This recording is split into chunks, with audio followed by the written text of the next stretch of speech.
और हम सब जानते हैं कि जब ये सारा मामला उठा था तो किस तरीके से सबूतों के साथ उन्होंने छेड़छाड़ करी। 150 मोबाइल जो है उन्होंने ख़त्म करने की कोशिश की, सारा उसका डाटा उड़ा दिया गया। अगर वो सही थे, आज जितने घड़ियाली आंसू वो दिखा रहे हैं, ईमानदारी की, कट्टर ईमानदारी की बातें कर रहे हैं, तो मैं उनसे कुछ प्रश्न पूछना चाहती हूँ। अगर वो सही थे तो क्यों जैसे ही जांच शुरू हुई तो उन्होंने अपनी ये लीकर पॉलिसी को विड्रॉ कर लिया, तुरंत वापस किया? अगर वो सही थे तो ऐसा क्यों किया गया?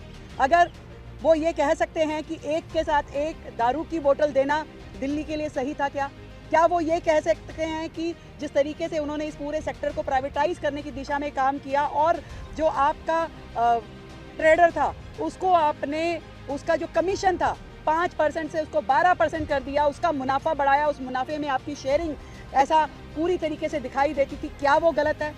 उच्च न्यायालय ने भी, सर्वोच्च न्यायालय ने भी समय समय पे अपनी टिप्पणी करके इस पे चिंता जताई और मनी लॉन्ड्रिंग की वहाँ पे कहीं ना कहीं साक्ष्य पाए गए। तो क्या वो आप क्या कहना चाहेंगे उस पर? आज आप बड़े हुंकार भर रहे हैं कि हम तो ईमानदार थे। अरे ये सारी की सारी चीज़ें, एक चीज़ नहीं है, 20 चीज़ों में आपने दिल्ली की जनता के साथ बेईमानी की।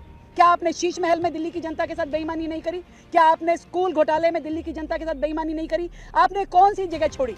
क्या काम आपने छोड़ा? आप जिस ईमानदारी की बातें कर रहे हैं, आज भी आप नौटंकी कर रहे हैं।